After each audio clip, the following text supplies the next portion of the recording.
On va pas se mytho, c'est pas la vidéo la plus simple aujourd'hui que je vais faire, la plus simple pour moi. Je vais avoir beaucoup d'émotions et je sais même pas si je vais avoir les balls de la sortir, mais en fait, je sens que cette vidéo elle est essentielle et que ça peut vraiment parler à beaucoup de personnes et du coup c'est pour ça que je la fais. L'année dernière, j'étais en relation pendant quelques semaines, quelques mois avec quelqu'un. Et encore aujourd'hui, j'ai un petit peu des réminiscences de cette relation. J'ai des choses qui reviennent. Je tombe dans un endroit improbable sur son écrivain préféré, alors que j'avais jamais vraiment entendu parler de cet écrivain avant. J'avais encore moins vu ses livres. Et là, il y a 4 livres dans l'hôtel où je suis et il y a ce livre-là. Donc, c'est venu faire remonter des choses chez moi. Et je me disais, mais mince, Anne-Julie, encore après tout ce temps, qu'est-ce qui reste en fait? Qu'est-ce que t'as pas encore compris? Qu'est-ce qui continue de te relancer au-delà des sentiments? Parce que pour moi, quand on a eu des sentiments pour quelqu'un, quand on a aimé une personne dans sa vie, il y a toujours quelque chose qui reste. Quand quelque chose est rentré dans notre cœur, c'est quelque chose qui restera à vie. Il y aura toujours quelque chose. J'ai toujours de l'attachement.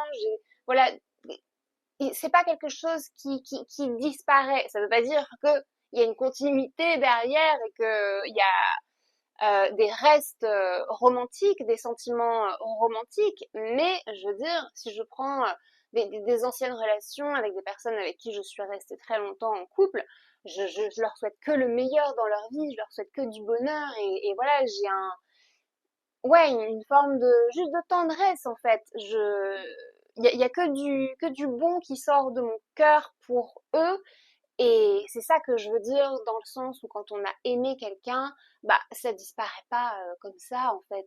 Ça reste là. C'est pareil avec les personnes qui sont encore en vie ou les personnes qui ne le sont plus en fait.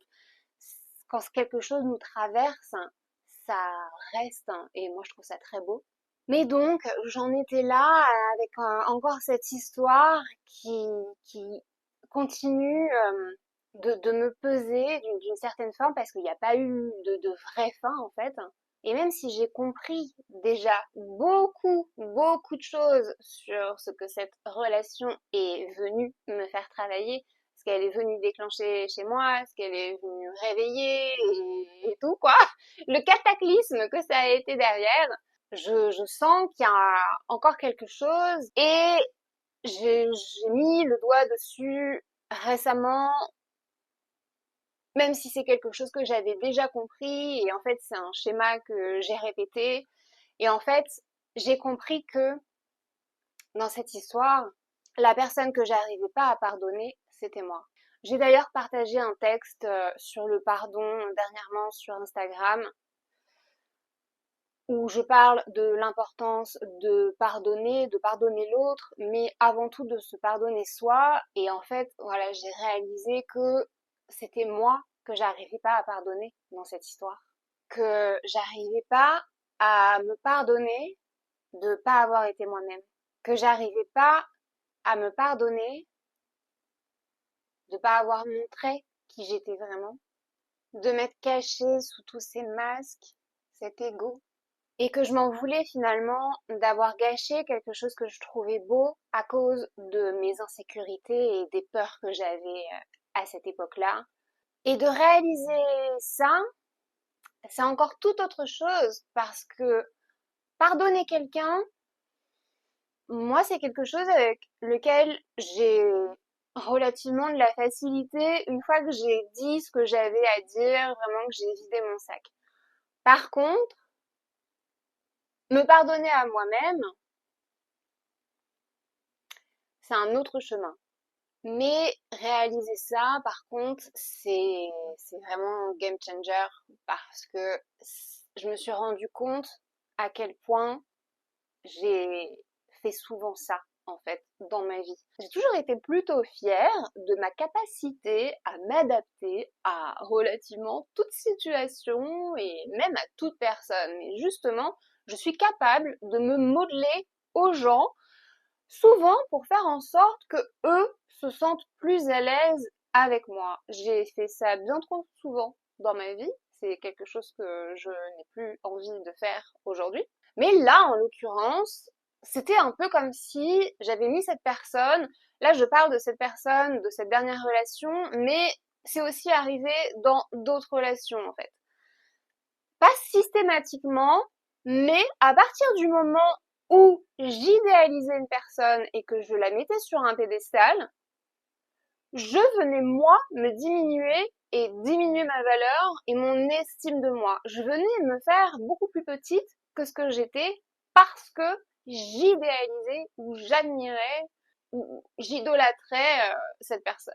Mais c'est pas possible. Tu peux pas faire ça dans une relation. Et je sais en plus à quel point c'est terrible aussi pour l'autre, même si on lui dit pas franchement les choses, je sais qu'il peut le ressentir parce que moi je l'ai vécu dans une relation. J'ai été dans une relation où la personne c'était dans l'autre sens, c'était dans le sens inverse. Et la pression que moi je ressentais du coup, j'avais peur de le décevoir, la moindre erreur, j'avais l'impression que j'en faisais tout un drame. C'est une pression énorme en fait que d'idéaliser quelqu'un et de le mettre sur un pédestal. Et en plus, c'est quelque chose que dans ma vie, à la base, je ne fais pas. Généralement, depuis que je suis gamine, j'ai toujours eu un énorme sentiment d'injustice dans les déséquilibres. J'ai jamais supporté l'autorité de quelqu'un au-dessus de moi.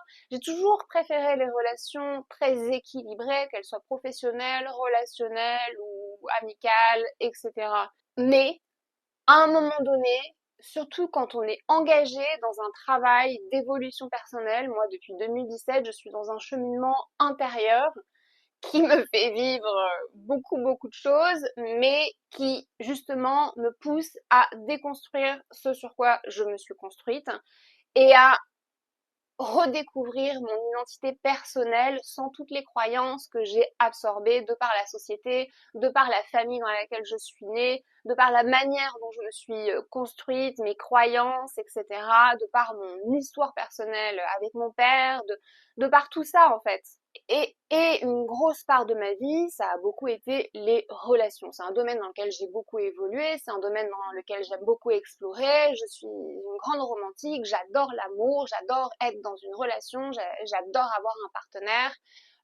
Et voilà, je me sens très heureuse quand je suis seule et quand je suis célibataire, et je me sens aussi très heureuse quand je suis à ma juste place avec mon partenaire.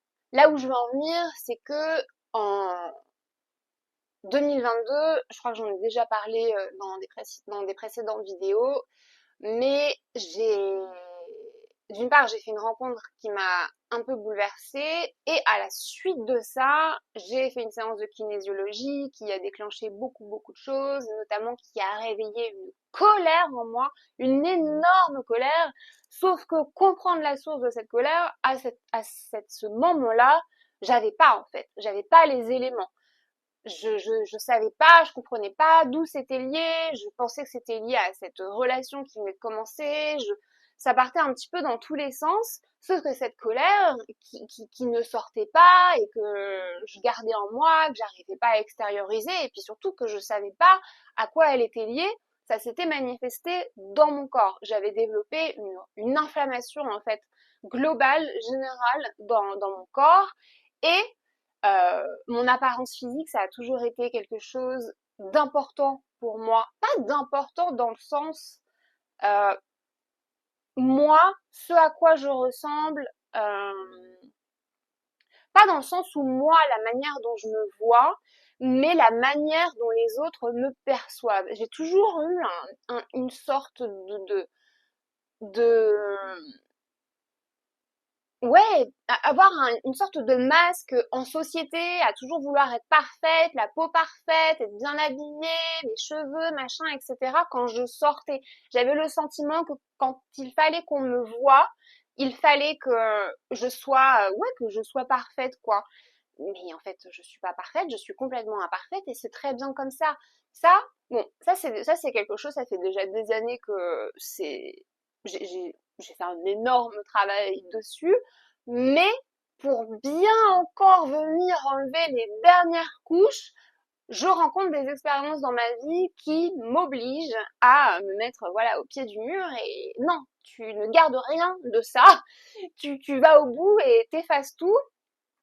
Et donc j'ai fait une vidéo à ce sujet sur la rosacée. L'inflammation générale s'est transformée en rosacée. Ce qui fait que je m'étais mise à développer, j'avais des bouffées de chaleur énormes, et je devenais toute rouge et j'ai commencé à avoir des petits boutons, etc.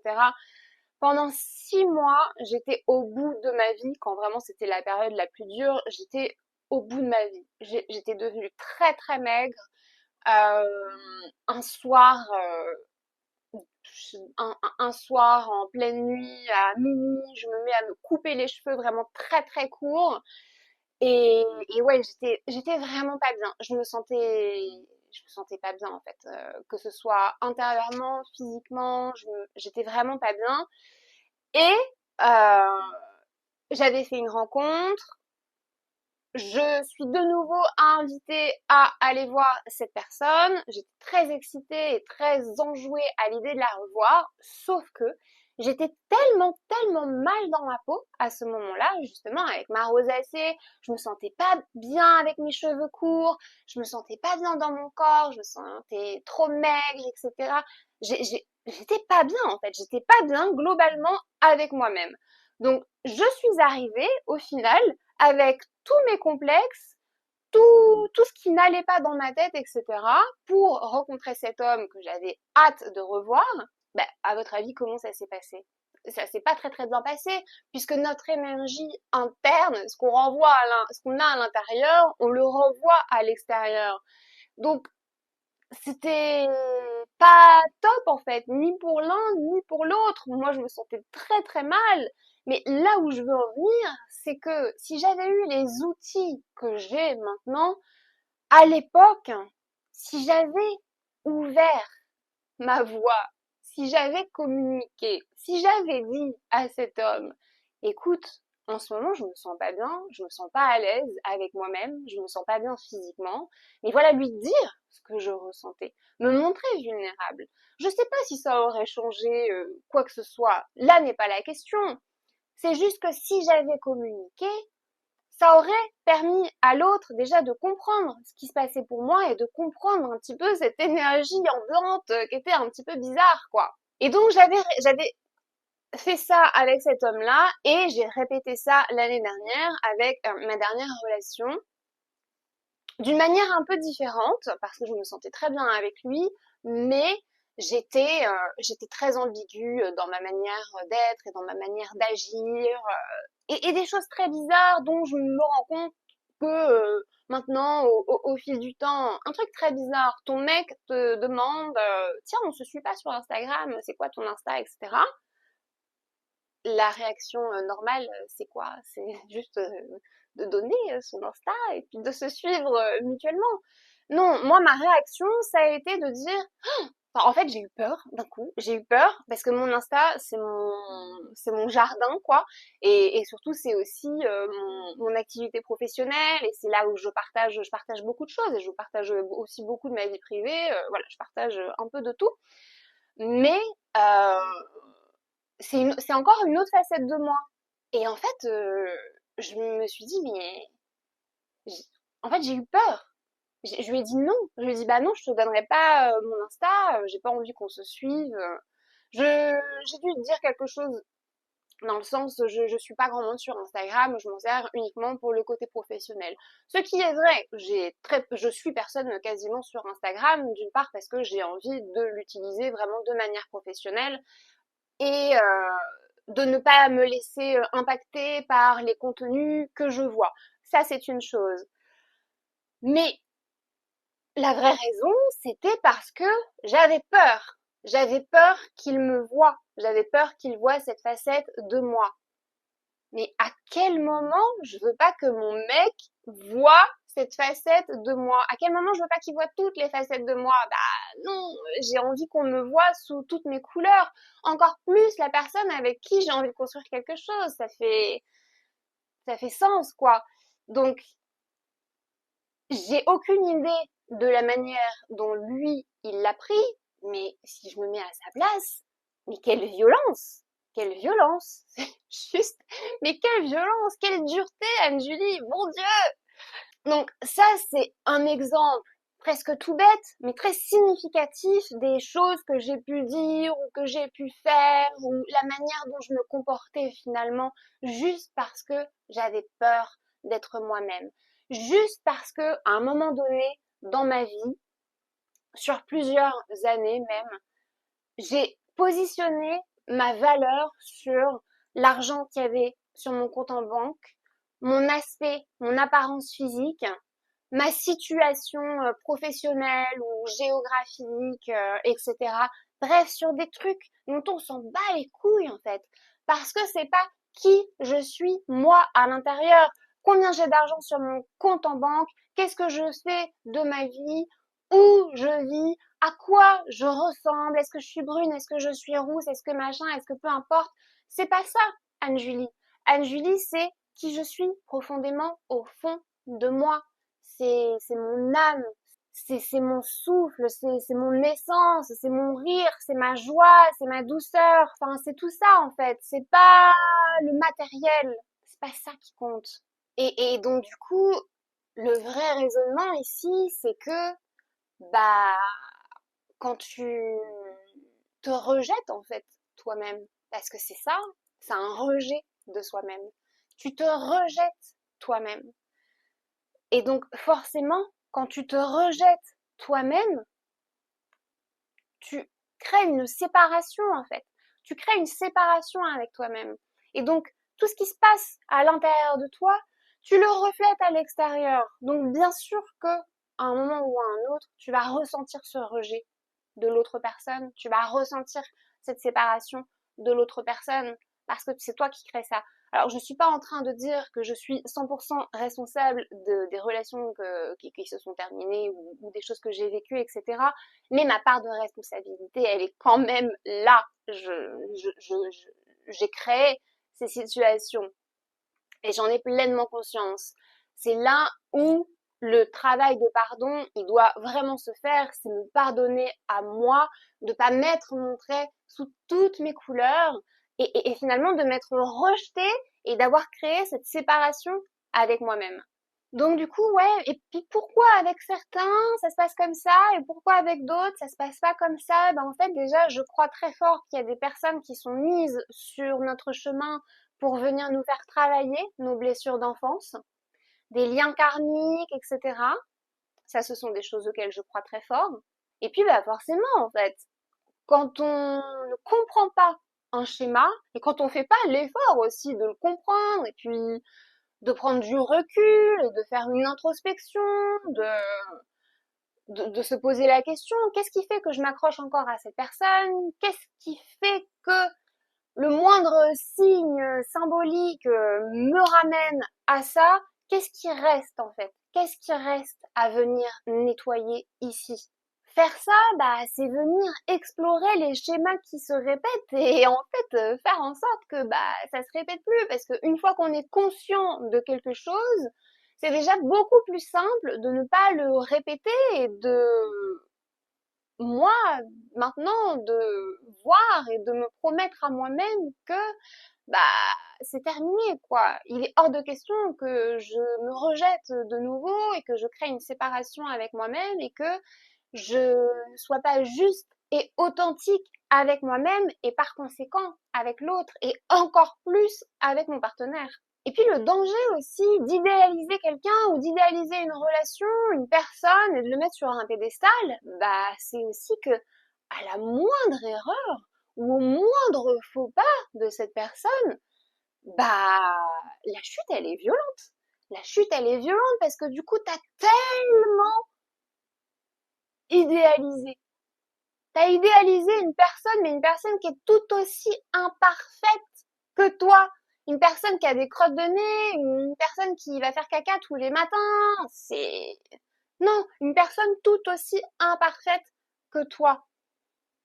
Oui, le moindre faux pas, tu vas ressentir une déception, tu vas tomber de haut en fait. Ça, c'est le vrai danger quand tu te mets pas à l'équilibre avec quelqu'un. Se placer dans une posture d'infériorité ou de supériorité, se diminuer ou se mettre au-dessus de quelqu'un, à un moment donné, ça va se rééquilibrer. Et le rééquilibrage, il peut être vraiment violent. Vraiment, aujourd'hui, je me souhaite et je me promets de me montrer moi-même dans toute situation et de voir l'autre tel qu'il est vraiment. Merci d'avoir écouté cette vidéo. À bientôt. Ciao.